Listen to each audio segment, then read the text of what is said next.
다 같이 성경을 들고 일어서시기 바랍니다. 봉독해드릴 하나님의 말씀은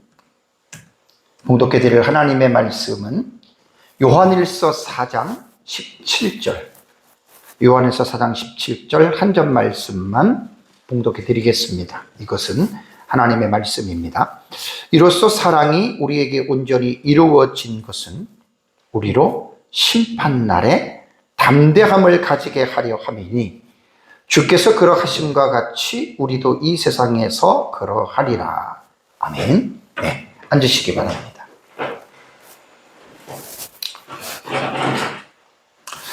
지난주에는 요한계시록에 기록된 7교회 중에 에베소 교회에 대한 내용의 일부를 제가 여러분들에게 말씀을 드렸습니다.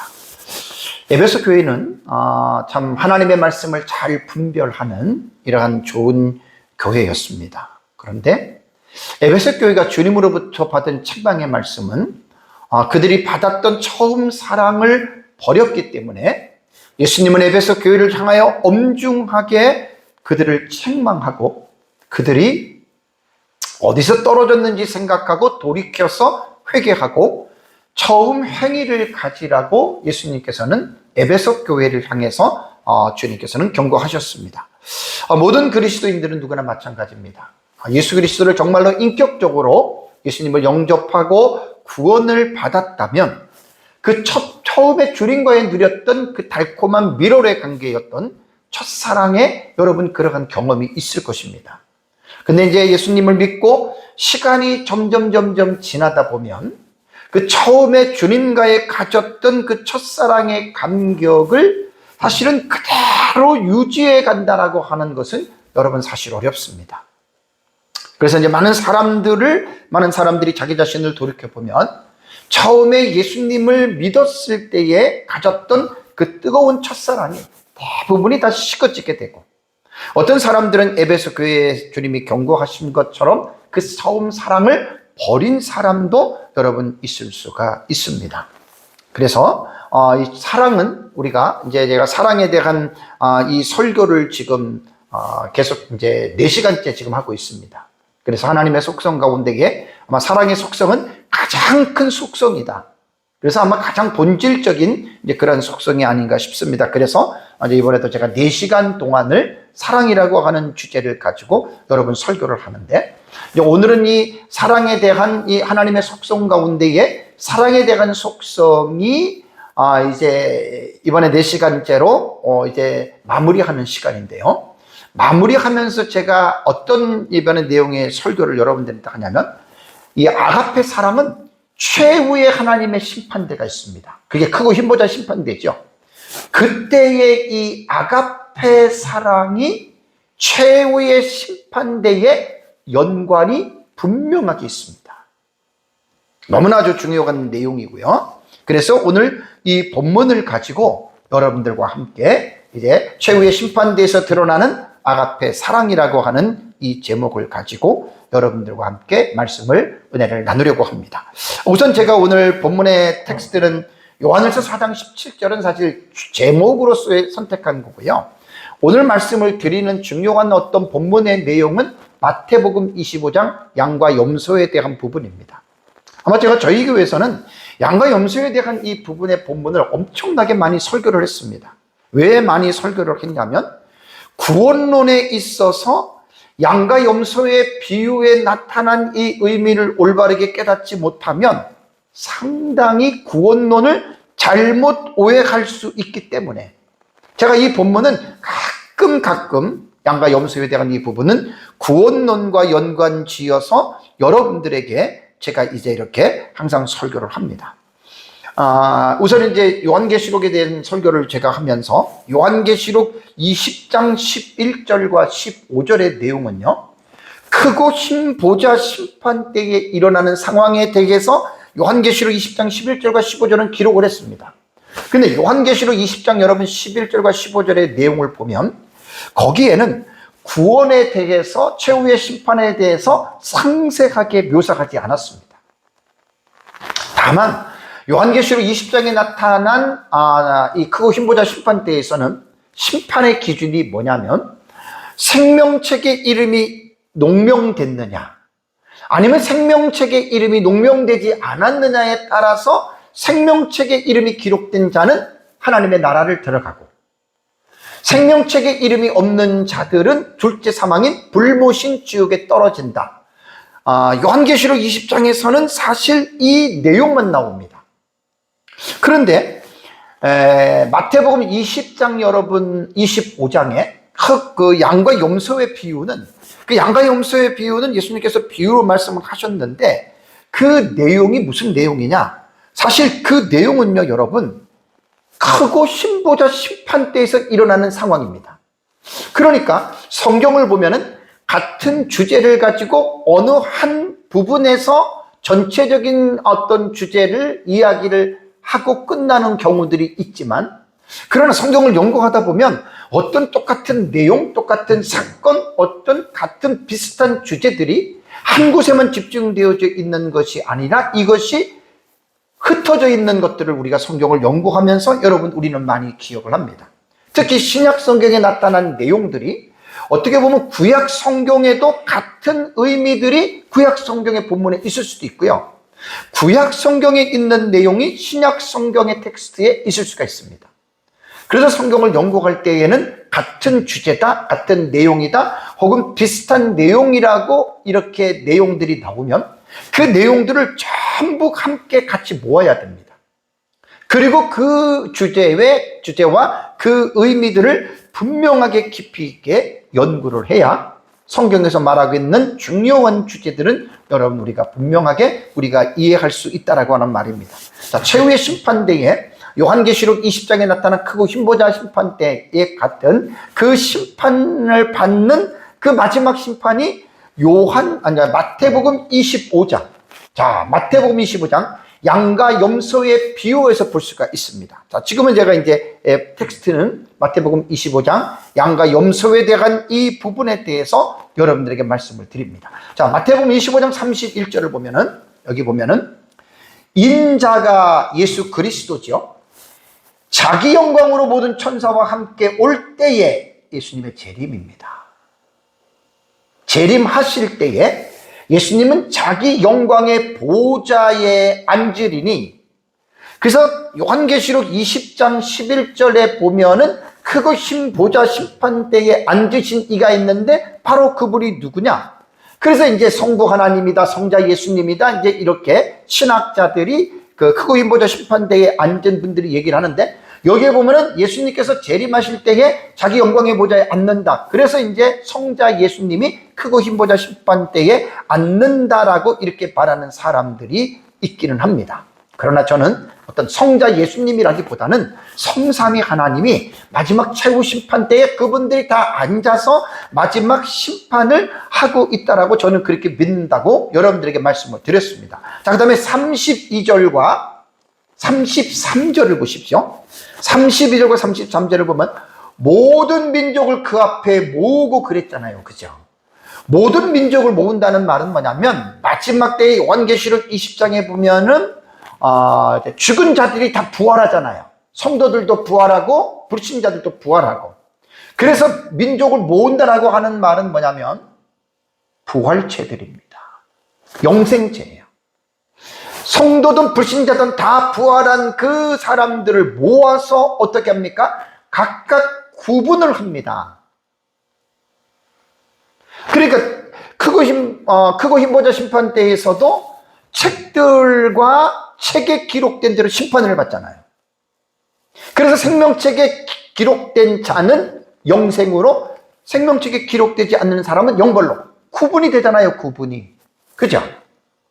그러니까 그 상황을 요한계시록에서는 구체적인 내용에 대해서는 언급을 하지 않았지만 양과 염소의 비유에는 조금 더 폭넓게 그 사실을 지금 말하고 있다는 거예요. 자, 구분을 했는데 어떻게 구분합니까? 목자가 양과 염소를 구분합니다.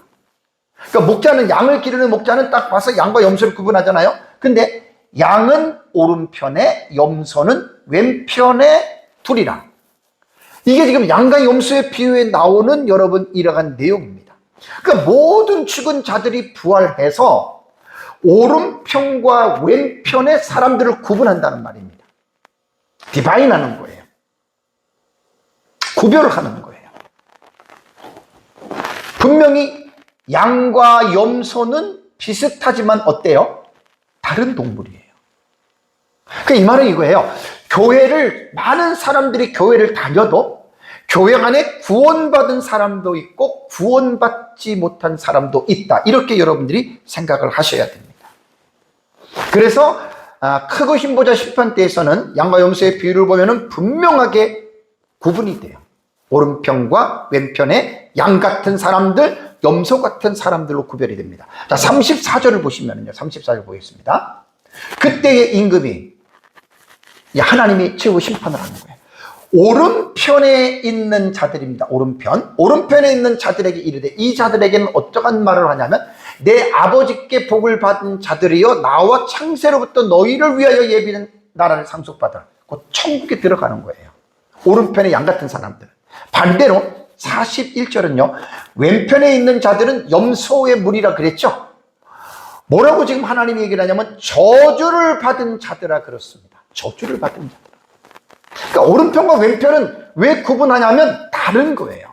저주를 받은 자들아, 나를 떠나, 하나님을 떠나 마귀와 그 사자들을 위하여 예비된 영영한 불에 들어가라. 지옥입니다. 양과 염소의 비유는 바로 최후의 심판에 대한 여러분, 이 부분에 대해서 여러분 말을 한다라고 하는 것을 여러분이 기억을 해야 됩니다.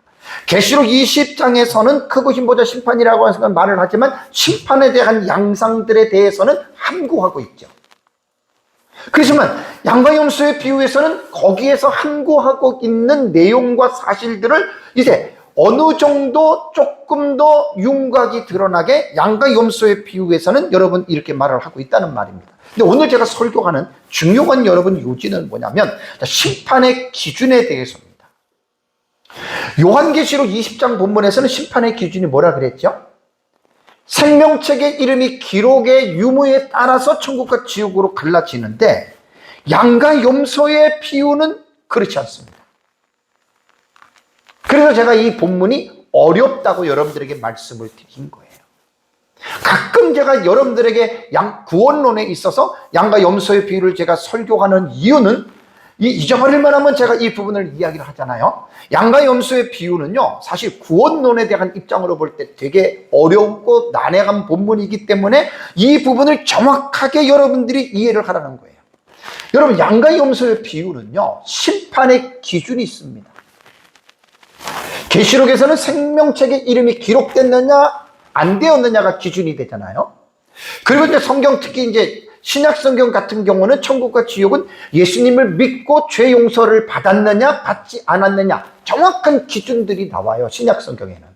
그래서 예수님을 믿지 않았으면 죄를 용서받지 않았기 때문에 그 죄에 대한 대가로 지옥을 간다. 이렇게 신약 성경은 얘기를 하고, 예수님을 믿은 사람들은 그 예수님을 믿음으로 모든 죄가 용서받아서 천국 간다. 이렇게 이야기를 하는데, 양과 염소의 비유의 심판의 기준은 예수님을 믿었느냐라고 하는 믿음에 대한 문제는 나오지 않습니다.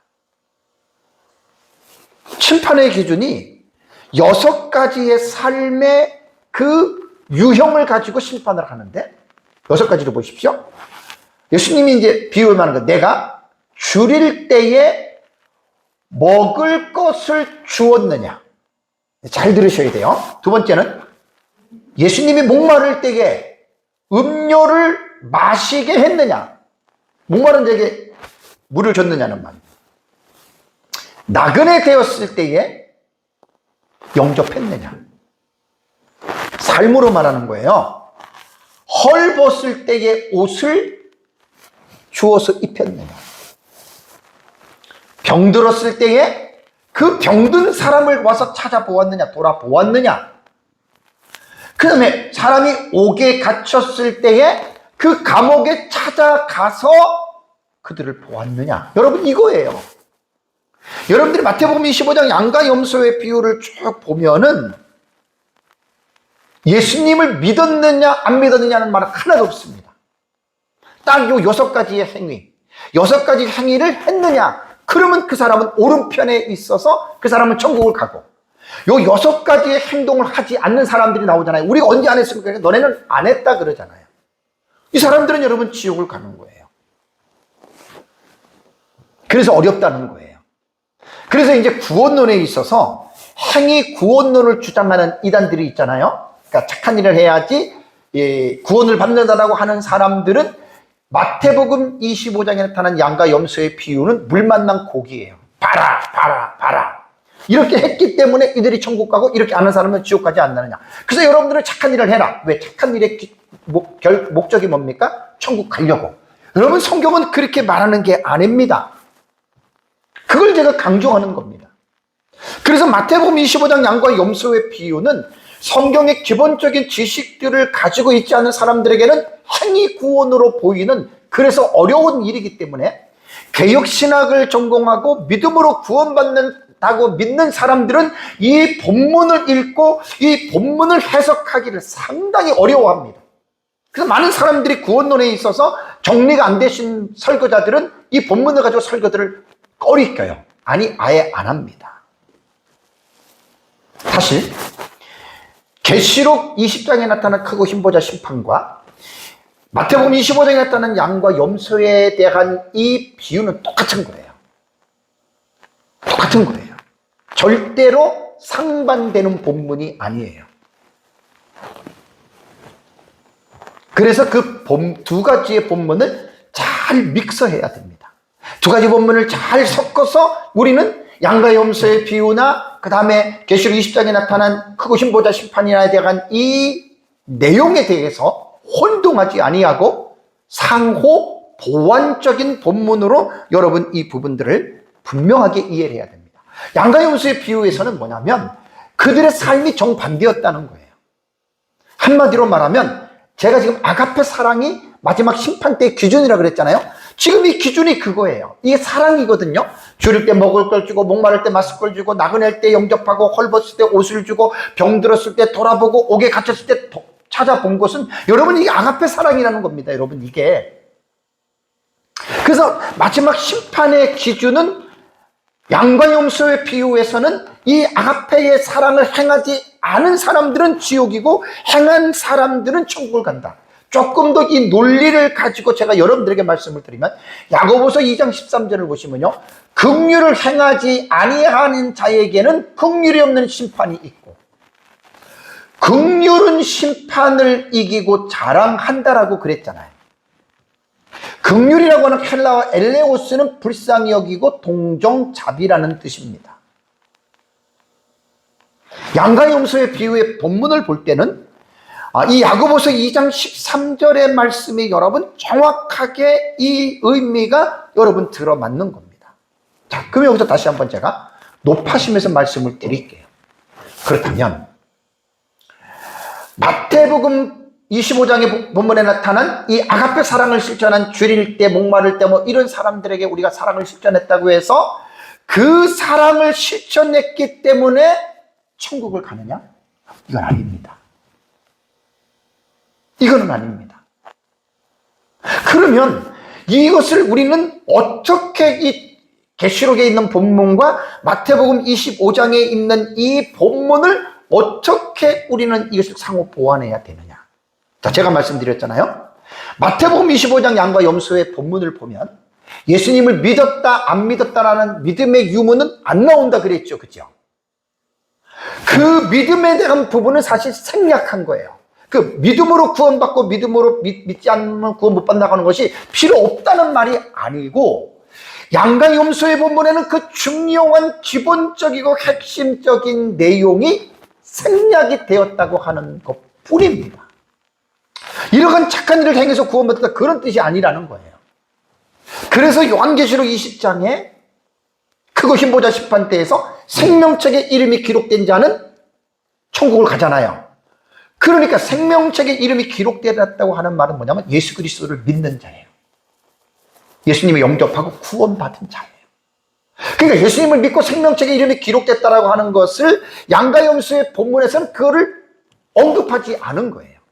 그러니까 양과 염소의 비유를 읽을 때에는 이게 지금 최후의 심판에 관계된 텍스트이기 때문에 예수님을 믿고 믿으면 구원받는다고 하는 것은 자동적으로 여러분 우리 안에 가지고서 이 양과 염소의 비유 텍스트를 읽어야 돼요. 그래서 줄일 때 먹을 것을 주고 목마를 때 마시게 하고 나그네 되었을 때 영접하고 헐벗을 때 옷을 입고 병들었을 때 돌아보고 옥에 갇혔을 때 와서 보았던 사람들은 생명책에 이름이 기록된 구원받은 자들이기 때문에 구원받은 자들은 아가페의 사랑을 이렇게 행한 건 진실함으로 나타내는 삶을 살아간다라고 마태복음 25장의 본문은 그렇게 읽어야 문제가 없다는 거예요. 이게 성경에서 말하고 하는 일관성이 있는 일맥상통의 믿음으로 구원받는다고 하는 진리를 가지고서 여러분 우리가 양과 염소의 비유를 읽어야 된다는 이야기예요. 이러한 어떤 성경의 기본적인 지식이 없는 분들은 행위 구원론자들은 봐라 여기는 믿음이라는 말이 나오지 않지 않느냐, 그러니까 다 이렇게 행하고 행해야지만이 천국을 간다라고 이렇게 말을 하는데 그런 사람들은 성경을 전체적으로 이해하지 못하고 있는 사람들입니다. 여러분 구약 성경과 신약 성경은 구원론에 대해서 일관성이 있습니다. 이신칭의입니다. 이신득구입니다. 믿음으로 말미암아 의롭다함을 받는다, 믿음으로 말미암아 구원을 얻는다. 이신칭의와 이신득구의 사상은 구약 성경과 신약 성경에서 동일하게 말하고 있는 일맥상통하는 여러분 이러한 내용이라고 하는 거 여러분들이 꼭 기억해야 됩니다. 그래서 예수를 믿을 때 여러분 다른 건 몰라도요 구원론에 대해서만큼은 여러분들이 정확한 이해를 가지고 여러분들이 구원론을 확립을 하고 체계화를 시켜야 됩니다. 자, 구원론에 있어서 제가 간단하게 여러분들에게 말씀을 드리겠습니다. 구원의 서정이라고 했잖아요. 그죠? 서정. 서정이라고 하는 말은 뭐냐면, 순서라는 말입니다. 순서. 과정이라는 뜻입니다. 구원의 과정은 우리가 예수님 믿고 나 구원받았어요. 그러잖아요. 그죠? 그러면 예수님 믿고 구원받았다라고 하는 것을 논리적으로 설명을 해야 돼요. 그 논리적으로 설명을 하는데 신학자들마다 신학적 입장에 따라서 구원에 대한 서정, 이 순서나 과정은 차이가 있습니다. 저는 기본적으로 요 9가지, 개혁신학자들이 말하는 9가지의 구원의 서정을, 과정을 여러분들에게 말씀을 드리는데 어떤 사람은 적을 수도 있고 어떤 사람들은 또 추가가 돼요. 그래서 제가 보는 이제 배우고 연구했던 9가지 사상이 거의 그냥 많은 사람들이 따르는 내용이기 때문에 이 부분에 대해서 여러분들에게 간단하게 말씀을 드리겠습니다. 소명, 첫 번째는 소명입니다. 콜링입니다. 콜링. 콜링이라고 하는 말은 뭐냐면 부르시는 거예요. 여기서 제가 외소와 내소를 말씀했잖아요. 외적인 부르심과 내적인 부르심과, 외적인 부르심은 예수님 믿으세요, 예수님 믿으면 천국 갑니다, 이것은 모든 사람에게 귀에 들리는 외적인 부르심이고, 거기에서 이제 내가 죄인이기 때문에 예수님을 믿어야 되겠다, 그것을 내적인 부르심이라고 말하는 겁니다. 그러면 이 부르심을 통해서 다음번에 나타나는 논리적인 순서입니다. 이거 뭐 꼭 이렇게 나타난다는 게 아니에요. 논리적인 순서에서 두 번째는 중생입니다. 리제너레이션입니다. 중생은 뭐냐면 거듭남이에요. 다시 태어나는 거예요. 이것은 성령의 은혜로 태어나는 겁니다. 다음에 회심, 컨버세이션입니다. 회심은 죄를 회개하고 예수님을 영접하는 거예요. 내가 죄인입니다, 예수님 믿겠습니다, 이게 회심이고, 다음에는 페이스, 신앙입니다. 여기 구원의 확신을 갖게 되는 거예요. 그 다음에 이 구원의 확신을 가진 사람에게는 justification, 칭의입니다. 이 법정적인 수로인데요, 이 칭의는 의롭다 함으로 칭하는 거예요. 그러니까 모든 게 완전히 의롭지는 않지만 예수 그리스도를 믿음으로 말미암아 원죄에서 너는 사함을 받은, 너는 의로운 자다, 이게 법정적인 용어란 말이에요. 그 다음에 이제 어댑션이라고 하는 양자입니다. 양자는 뭐냐면 이제 하나님의 자녀가 되는 거예요. 우리 예수님을 믿기 전에는 사탄의 흑암의 자녀였잖아요. 어둠의 자녀였잖아요. 예수님을 믿음으로 말미암아 소명, 중생, 회심, 신앙, 칭의, 양자, 잘 기억하세요. 요거는 여러분 요 첫 번째에서 6개의 단계 있잖아요. 이거는 순간적입니다. 그러니까 논리적으로 풀어놓기 위해서 6가지를 풀어놨지만 여러분 예수님 딱 믿는 순간에, 딱 결단하는 순간에 6가지가 그냥 쫙 이루어지는 거예요. 순서는 바뀌어도 상관이 없어요. 순간적으로 구원이 이루어지고 여기서 이제 하나를 딱 줄을 건어야 됩니다. 자, 여기서 이제 하나, 여러분들이 줄을 긋는데 왜 제가 말씀을 드리냐면, 양자에서 구원에 대한 줄을 하나 딱 긋고요, 다음에 견인에서도 구원의 줄을 하나 딱 건어야 됩니다. 왜 제가 이런 말씀을 드리냐면, 자, 이제 예수님을 믿는 순간에 순간적으로 6가지가 딱 성취가 됐습니다. 이제 하나님의 자녀가 됐어요. 구원의 확신, 회개도 다 했고, 이제 거듭도 났고 다 한 거예요. 그러면 과연 여기에서 구원이 끝났느냐? 아닙니다. 안 끝났습니다. 그래서 제가 강조를 하는 거예요. 여기서 끝난 게 아니라 그 다음 단계가 일곱 번째가 뭡니까? sanctification. 성화입니다. 성화. 성화는 거룩성자의 화자이기 때문에 구원받은 성도들이 거룩하게 변해져 가는 과정으로서 성화는 단순간에 이루어지는 게 아니라 점진적입니다.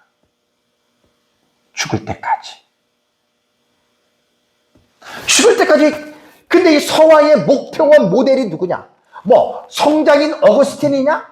아니면 유명한 한국에 있는 목사들이냐? 성화의 모델은 사람이 아니에요. 예수 그리스도예요.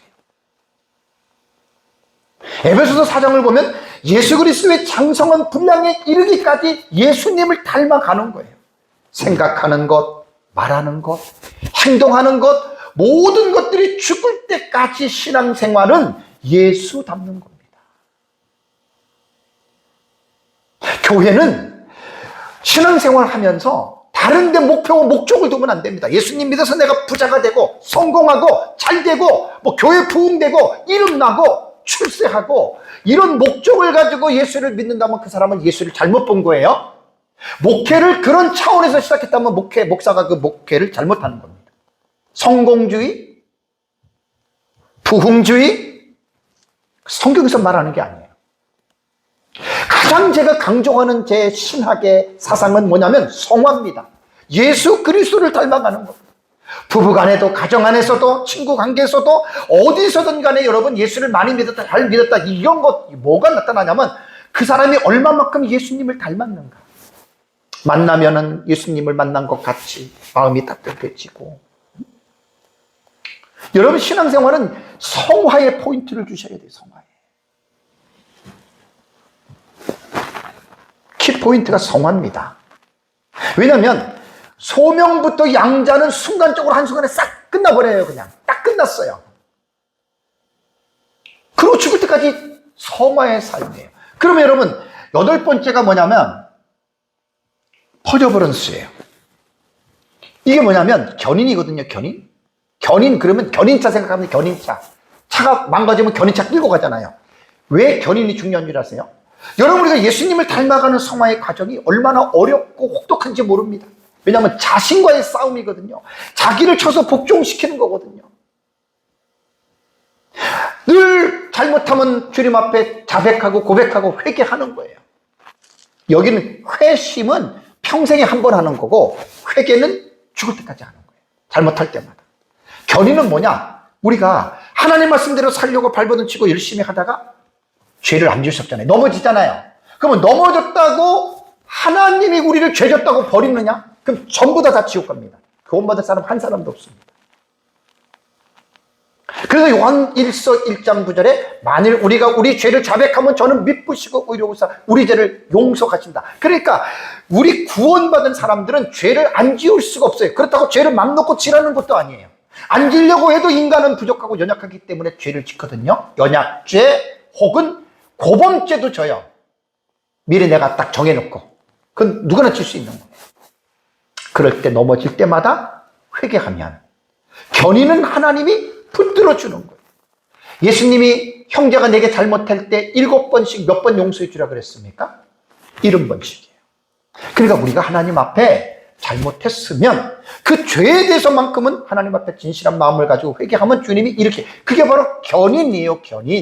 견인은 모든 사람을 그렇게 하는 게 아니라 구원받은 자를 끝까지 붙들어주는 과정이 견인입니다.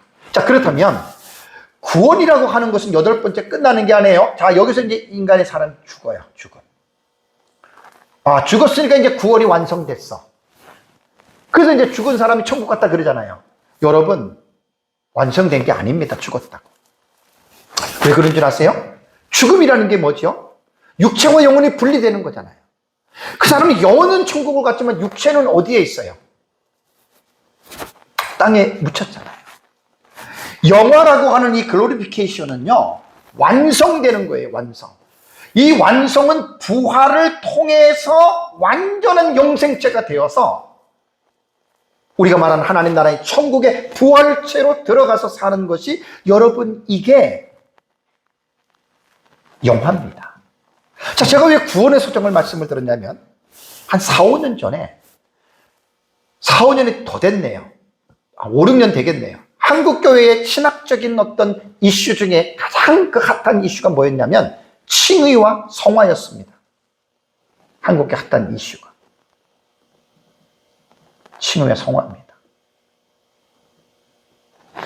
justification이냐 아니면 sanctification이냐.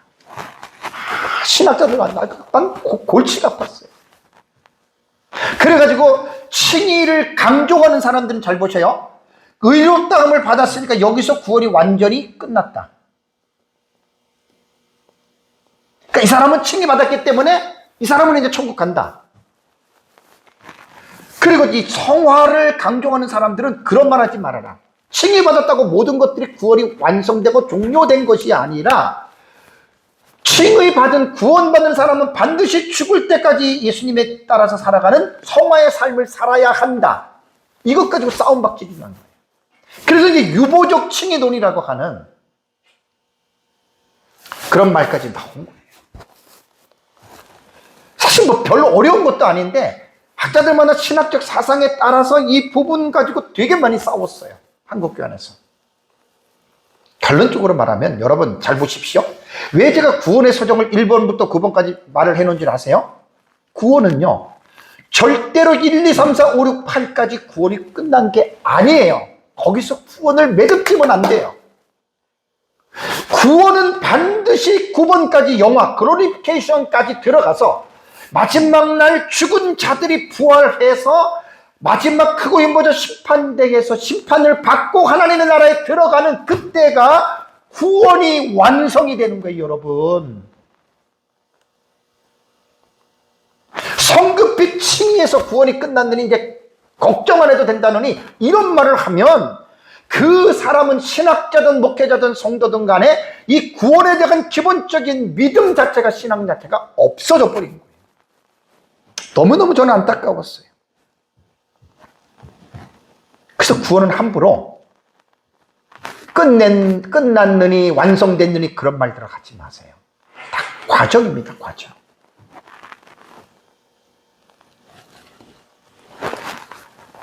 양과 염소의 비유는요, 구원론을 이해하는데 너무나 중요한 본문이 되잖아요. 왜냐하면 계시록 20장에서 크고 유모자 심판 때에는 생명책에 이름이 기록된 걸로 천국하고 지옥 간다. 그것만 얘기를 해놨잖아요. 다른 내용을 찾아볼 수가 없어요. 그래서 마태복음 25장의 양과 염소의 비유를 보면은 똑같은 크고 유모자 심판 때에서 심판하는 그 내용, 재판장이 그 피고인들에게 심판을 언도하잖아요. 선언하잖아요. 그때의 기준이 뭐냐면, 양과 염소의 비유는 6가지의 사랑의 힘이, 그게 아가페 사랑이라는 겁니다. 여러분, 한국교회 간에 옛날부터 나왔던 문제 중에 가장 큰 문제가 뭐냐면 믿음과 행함의 문제입니다. 믿음과 행함을, 이것이, 이 부분들의 한국교회 안에 정리들이 너무나 안 돼 있어요, 지금도. 믿음으로 구원받는다. 그 믿음으로 구원받으면 이제 된 거야. 또 반대편은 뭐냐면 아니다, 행함으로 구원받는다. 이건 다 잘못된 거예요. 극과 극이에요. 야고보서를 여러분들이 잘 보면은 믿음과 행함의 관계를 아주 정확하게 야고보 사도를 통해서 하나님이 정리해 주셨어요. 믿음으로만 다가 아니다, 행함으로만이 다가 아니다. 야고보는 그걸 말하는 거예요. 여러분, 야고보서 2장 22절을 보십시오. 하나님이 야고보를 통해서 뭐라 했냐면, 내가 보거니와 믿음이 뭐라고요? 그의 행함과 분리가 된 겁니까? 뭡니까? 함께 일하는 거예요. 함께 일하는 거예요. 함께. 믿음과 행함은요, working together예요. working together예요. 함께 움직이는 거예요. 함께 일하는 거예요. 믿음과 행함은 절대로 떼어놓으면 안 돼요. 여기서 하나 오해하는 게 뭐냐면, 구원을 받는 데에 있어서는 행함이 절대 상관이 없어요. 구원의 조건에 대해서는 행함은 던져 버려야 돼요. 야고보가 지금 말하는 것은 뭐냐면, 구원을 말하는 것이 아니라 구원받은 성도들에게 있어서 믿음과 행함에 대한 관계를 지금 묘사하고 있는 거예요. 여기서 혼동에 빠지지 마시기 바랍니다. 다시 말씀드립니다. 구원받는 데 있어서는 행함이 전혀 상관이 없어요. 그러면 구원받은 자들에게는 행함이 상관이 있어요. 오해하면 안 돼요. 구원을 받기 위해서 행하라는 말이 아니라, 여기에서 제가 구원받은 자에게 행함이 상관이 있다라고 하는 말은 뭐냐면, 야고보가 말이 이 말입니다. 믿음이 그의 행함과 함께 투게더예요. 워킹이에요. 일하라는 말이에요. 그러니까 나는 예수 믿고 구원받았다. 구원받았으니까 나는 이제 누리고 먹고 마시고 즐기면 산다. 이거는 성경을 반쪽밖에 이해하지 못한 거예요. 그 사람은 구원이 뭔지 모르는 사람이에요. 내가 구원을 받았다면 구원받은 자로서의 나타나는 워킹이 있잖아요. 행함이 있잖아요. 그래서 제가 이번에 설교하는 하나님의 나라는 사랑의 나라입니다 라고 하는 이 본문을 가지고 지금 얘기를 하면서 사랑의 마지막 부분을 제가 이 부분을 가지고 네 번째 시간에 여러분들께 말씀을 드리는 겁니다. 구원받는 데 있어서 행함이 상관이 없다고, 구원받은 이후에 행함까지 상관이 없다. 지난주 제가 다락방에 대한 그 부분에 대해서 여러분들에게 말씀드렸잖아요. 율법을 잘못 읽어서 잘못 오해해서 율법 폐기론이나 무율법주의자가 돼서 행함을 완전히 무시해버리는, 죄를 약화시켜버리고 성경을 잘 모르는 거예요. 그 사람들이 그냥 전도만 잘하면 돼, 교회만 부흥시키면 돼, 전도만 잘하고 교회가 부흥되면 술 먹어도 괜찮고 여자하고 그런 짓을 해도 괜찮아, 이런 논리거든요. 그게 어디 성경에 나옵니까? 믿음이 행함과 함께 일하고, 성경을 잘 깨달아야 돼요. 그 다음에 보세요. 더 놀라운 말이 뭔 줄 아세요? 야고보 사도는 구원받는 자들에게 행함을 뒤에 앞세웁니다. 행함으로 어떻게? 믿음이 온전하게 되었느냐. 너무나 귀한 말입니다. 믿음과 행함은 이제 구원하고는 상관이 없는 거예요. 이제 구원받은 자들이라고 하는 전제 속에서 야고보서 2장 22절을 보셔요. 그러면 믿음이라고 하는 것은 추상명사잖아요. 드러나지 않잖아요. 다들 믿는다 그러죠. 다들 믿습니다 그러죠. 그럼 그 믿음의 진위가 뭐냐? 믿음이 진짜인지 가짜인지 어떻게 하느냐? 이거란 말이에요. 행함으로. 어느 누구도 이 야고보서 2장 21절 보면 입에서는 말을 못해요. 그대로입니다. 이거는 구원의 조건으로서 행함이 아니라는 거예요. 구원받은 자들은 저 사람이 참 믿음이 좋아하는 뭘 보고 알아요? 행함을 보고 알지요. 행함을 보고 믿음이 좋은지 알지요. 그냥 말로만 느낌으로만 그렇다고 믿음이 좋은 게 아니거든요. 여기에 착각해서 빠져 넘어가면 안 된다는 말입니다. 야고보서 2장 17절을 야고보는 또 이렇게 말을 합니다. 이와 같이 행함이 없는 믿음은 그 자체가 죽은 거예요. 구원의 조건으로 말하는 게 아니에요. 행함으로 구원받는다는 말이 아니라고요. 그래서 야고보서 2장을 보시면은 너는 믿음 있다고 말하고 너는 행함이 있다고 말하는데 그 구원받은 자들을 전제로 말하는 겁니다. 이 야고보서는. 다음에 야고보서 2장 26절에 영혼이 없는 몸은 죽은 것 같이 행함이 없는 믿음은 뭐라고요? 죽은 것입니다. 그러니까 야고보의 이 교훈은 루터가 야고보서를 지푸르기 서신하고 인정했어요. 초창기에. 아마 루터에게 성경의 하나님의 말씀의 영감으로 기록된 정경을 확정하라고 했다면 100% 루터는 야고보서를 뺄 겁니다. 왜? 믿음으로 구원받는데 자꾸만 행함을 얘기를 하잖아요. 여기서 한번 얘기하죠. 여기서 또 한번 얘기하죠. 여기에 또 한번 얘기를 하잖아요. 나중에 루터가 깨달은 거예요. 자기가 잘못 봤다는 거. 뭐냐면 야고보가 말하는 행함은 구원의 조건으로서의 행함을 말하는 게 아니라는 거. 이것만 정확하게 여러분들이 인식하면 돼요. 구원의 조건으로 행하라는 말이 아니라 자, 구원을 받았다. 그럼 구원받을 때는 행함이 전혀 상관이 없잖아요. 근데 구원을 받았다.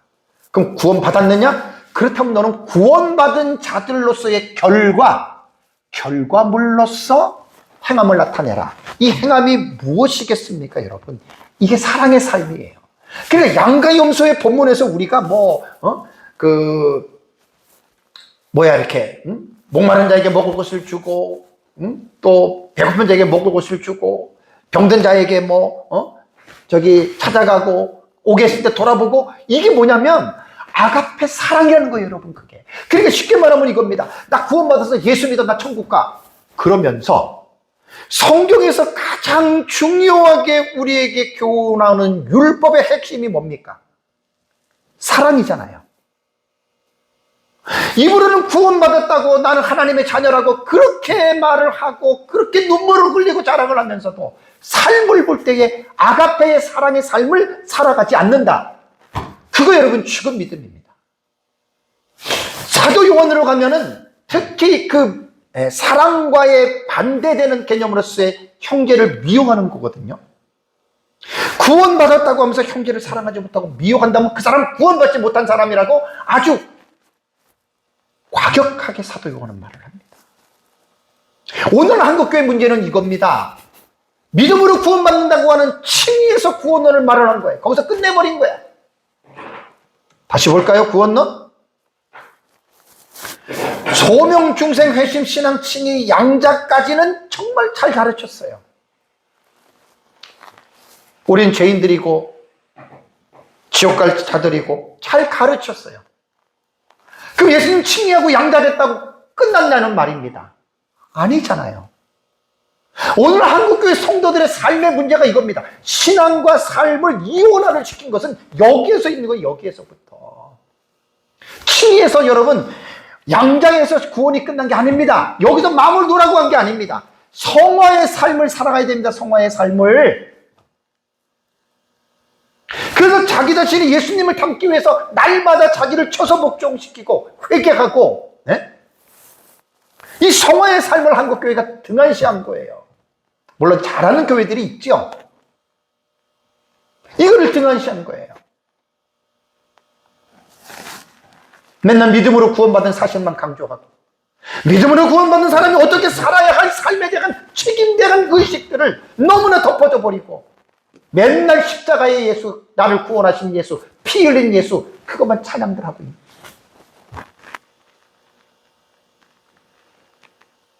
복음은 그게 다가 아닙니다. 성화, 견인, 구원론을 잘 공부해야 믿음 생활을 잘합니다. 그래서 요한에서 3장 18절을 볼까요? 사도 요한은 자녀들아, 모든 그리스도인들이 우리가 말로만, 혀로만 사랑하지 말자는 거예요. 다 구원받았으니까 맨날 구원받으면 이런 얘기를 할 거 아니에요. 제발 말과 혀로만 너희들 신앙생활 그렇게 하지 말고 행함과 진실함으로 사랑하자는 겁니다. 야고보가 말하는 것과 똑같은 원리예요. 이게 믿음과 행함은 상반된 게 아닙니다. 보완의 관계입니다. 다시 제가 이제 그 부분의 말씀을 드릴게요. 계시록 20장에 나타난 생명책에 이름 기록된 자가 천국 가는 거하고, 마태복음 25장의 양과 염소에 비유해서 6가지 아가페 사랑을 실천한 사람들이 그 행위로 구원받았다라고 하는 것은 상반된 게 아니에요. 이율 배반적인 관계가 아니라 보완적인 관계예요. 그렇게 양과 염소의 본문을 여러분들이 이해를 해야 여러분 이 부분이 될 수가 있습니다. 저는 이제 성경을 목회보다는 성경을 연구하는, 또 가르치는 사역을 하고 있는데, 복음주의자들의 최대의 약점, 이 복음주의라고 하는 말은요, 원래 복음주의와 개혁주의는요 같은 개념이에요. 근데 자꾸만 개혁주의와 복음주의를 구분하는 것은 뭐냐면, 신자가 붙은 복음주의를 말하는 거예요. 신복음주의. 이건 신학사상에서 참으로 중요한 말입니다. 신학사상에서. 이 신자가 들어가는 신복음주의는 오래된 복음주의와는 달라요. 어떻게 다르냐? 넓어졌어요. 개혁주의와 복음주의는 원래 같은 용어로 씁니다. 저는 구분할 때 신자고 하는 말을 듣거든요. 신복음주의는 되게 넓어요. 신복음주의의 가장 최대 약점이 뭔 줄 아십니까? 믿음만 강조합니다. 칭의만 강조합니다.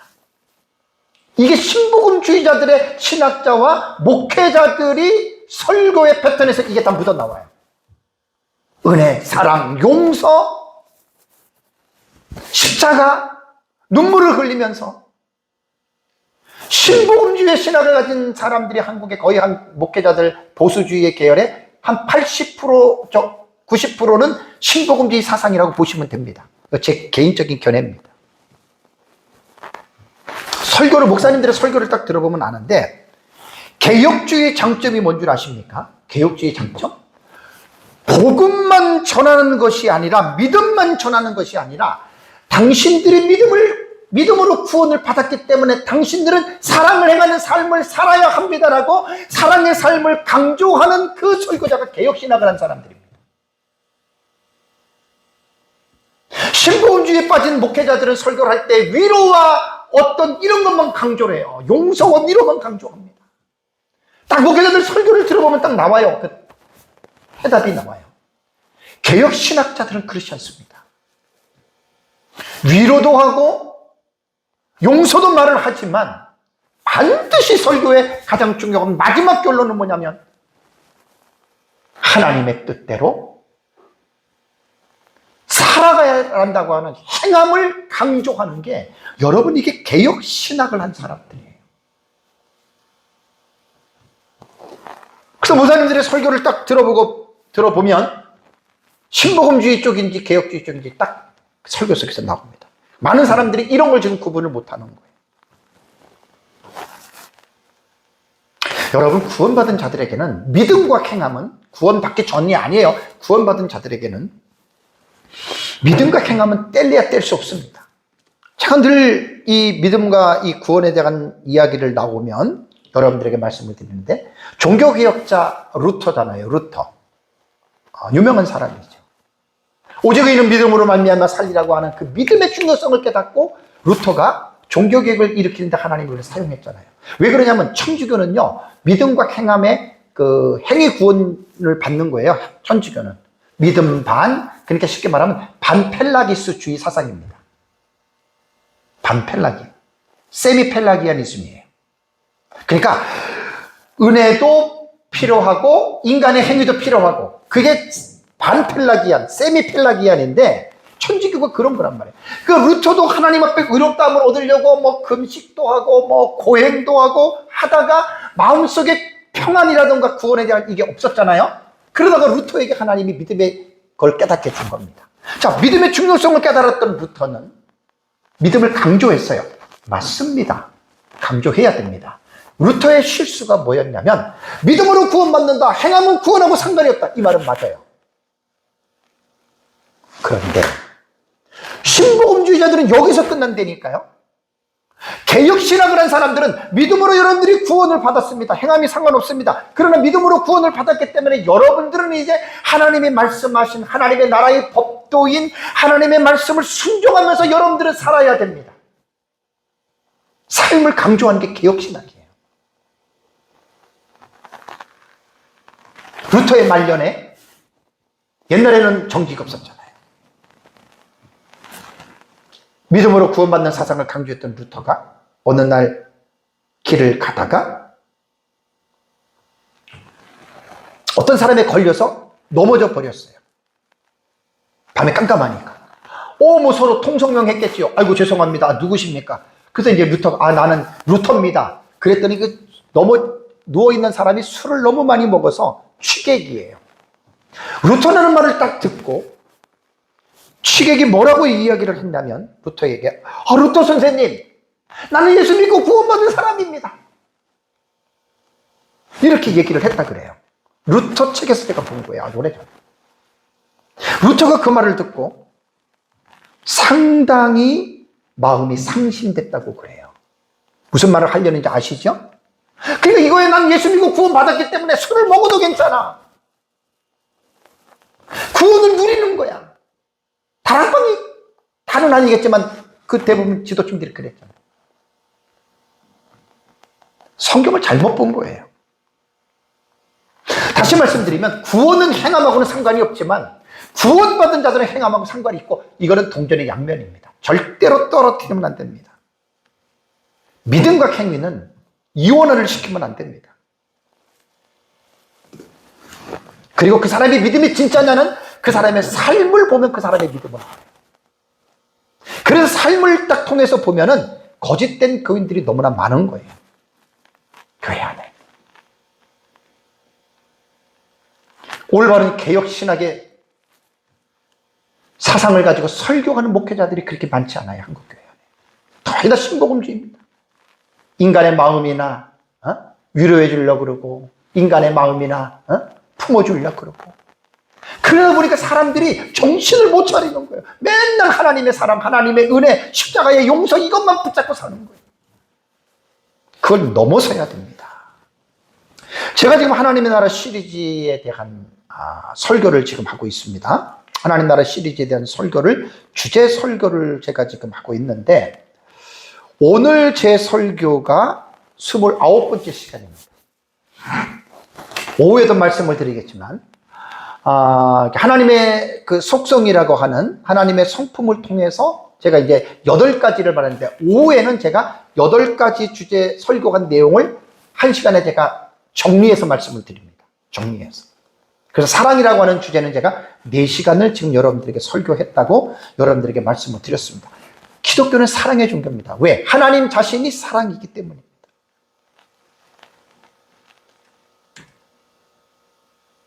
아까 말씀드린 대로 사도 요한은요, 누구든지 하나님을 사랑하노라 하고, 구원받은 사람도 하나님 사랑한다 그러잖아요. 형제를 미워하면 거짓말쟁이입니다. 그러면서 요한은 뭐라고 얘기를 하냐면, 보는 바 그 형제를 사랑하지 아니하는 자는 보지 못하는 바 하나님을 사랑할 수 없다. 이 말은요, 너무너무 무서운 말이에요. 그 형제를 미워하는 자마다 어떻게 해요? 사랑하지 않는 거잖아요? 형제를 살인하는 자예요. 그러고 나서 뭐라고 하는 줄 아십니까? 살인하는 자마다 영생, 하나님의 구원의 생명이 그 속에 있어요, 없어요? 그렇지 않아요. 나는 교회들끼리 어떤 문제 때문에 목사파, 장로파, 성도파 해가지고 갈라지고 원수되고, 여러분 그거는요, 이 말씀을 보면 두려운 겁니다. 그 사람들 구원받은 사람 아니라고 봐도 돼요. 요한일서는 그런 걸 여러분 우리에게 말하는 겁니다. 사랑이라고 하는 것은 하나님의 본성이기도 하고요. 하나님의 자녀들에게 있어서 가장 없어서는 안 될 가장 중요한 핵심이 사랑입니다. 지난주에 제가 율법에 대한 예수님께서 말씀하신 정의에 대해서 말씀을 드렸잖아요. 율법이 뭘 말하는 거죠? 사랑을 말하는 겁니다. 2가지 방향이죠. 하나님을 사랑하고 이웃을 사랑하라. 모든 율법은 바로 그 사랑하라라고 하는 그것을 여러분 말을 하는 거예요. 로마서 13장 여러분 8절에서 10절을 보면 너무 중요한 말이에요. 피차 사랑의 비두에는 아무것도 빚도 지지 말라고 하면서 남을 사랑하는 자는 뭐라고 했습니까? 율법을 다 이룬 거예요. 간음하지 말라, 살인하지 말라, 도둑질하지 말라, 탐내지 말라, 뭐 그 외에 다른 계명이 있을지라도 100가지, 1000가지, 10,000가지가 있을지라도 내 이웃을 내 자신과 같이 사랑하라고 하신 그 말씀 가운데 어떻게 해요? 다 들어있는데요. 그래서 바울은 결론적으로 사랑은 이웃에게 악을 행하지 아니하나니 그러므로 사랑은 율법의 뭐라고요? 완성입니다. 그게 우리가 구원받은 사실만 강조하고 구원받은 느낌만 가지고 있지 마시고 사랑하는 단계까지 가야 돼요. 우리가 하나님의 말씀을 이게 무슨 논하는 책이 아니잖아요. 느끼는 감정적인 책도 아니잖아요. 하나님의 말씀은 액션을 취해야 되는 책입니다. 사랑은 품사로 볼 때는 추상 명사이지만 진정한 사랑이 말하고 하는 의미는 동사형으로 나타나야 됩니다. 그것도 능동태보다는 중간태로 말해야 돼요. 중간태. 중간태는 뭐지요? 중간태는 자기 자신을 위해서 스스로 그 일을 행하는 게 그게 바로 중간태에 대한 여러분 중요한 묘미입니다.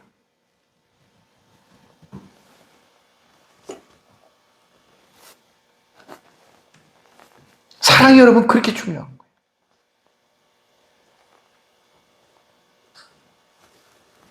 사랑은 율법의 완성이다. 마태복음 7장 21절을 볼까요? 예수님이 이런 말을 쓰십니다. 제자들한테. 나더러 주여 주여 하는 자마다 다 천국에 들어갈 것이 아니에요.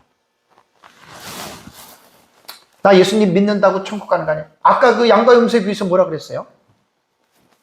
왼편으로 딱 가서 지옥 가라고 하니까 뭐라 그래요? 내가 언제 주님 그렇게 어렵고 힘들 때 안 돌아봤냐고. 예수님 뭐라 그래요? 지극히 작은 자 하나에게 한 것이 내게 한 것이라고 말했잖아요. 그들은 세상에서 주여 주여 했던 자들입니다. 나는 세상에서 주님과 함께 먹고 주님과 함께 이야기도 하고 나는 교회도 다녔고 나는 목회도 했고 나는 장로도 됐고 이런 말이에요. 쉽게 말하면 나는 교회를 몇 개 세우고 나는 헌금을 얼마 하고 이런 것이 되겠지요. 주여 주여 하는 자만. 다 그렇다고 다 천국 가는 게 아니에요. 왜? 천국은 행위로 가는 게 아니잖아요. 다만 뭐라고요? 하늘에 계신 내 아버지의 뜻대로 행하는 자라야 천국에 들어간다.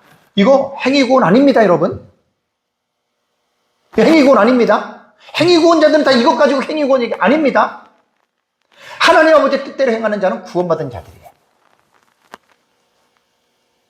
오늘 되게 중요한 난해한 본문을 가지고 제가 여러분들에게 구원론을 지금 정리를 해드리고 있는 말입니다. 사랑의 실천 없이 주여 주여 하는 자들 천국 못 갑니다. 왜?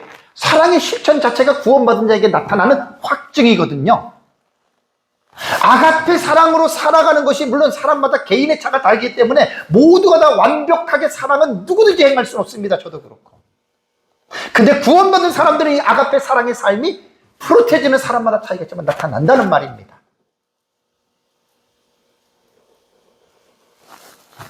예수 믿고 구원받고 천국 간다고 거기에만 만족을 느끼고 안심하면 안 돼요. 그렇다고 제가 행위로 구원을 받으라는 말도 아니에요. 구원받은 사람들의 정체성, 구원받은 자들이 어떻게 살아야 할지에 대한 이 부분을 제가 여러분들에게 지금 강조하는 겁니다. 오늘 본문의 말씀을 통해서. 마지막으로 오늘 읽은 요한일서 4장 17절 보겠습니다. 왜 크고 힘보자 심판대에서 아가페 사랑이 나타났느냐? 같이 보겠습니다. 4장 17절. 이로써 사랑입니다. 주제가 사랑입니다. 우리에게 온전히 이루어진 것은 어떻게 우리로 심판날의 담대함을 가지게 하려 함이니 예수 그리스도께서 이 사랑을 온전히 이루었다. 그 의미가 있기는 해요.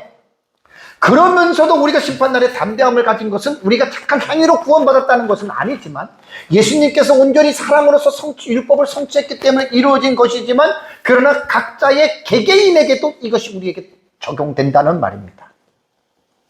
심판날에 담대함을 갖는 거예요. 오해하지 마십시오. 내가 사랑을 행했기 때문에 그것 때문에 담대하다. 이거는 여러분 율법적으로 잘못된 자입니다. 철저하게 구원에 대한 것들은 예수님을 의지할 수밖에 없는 거예요.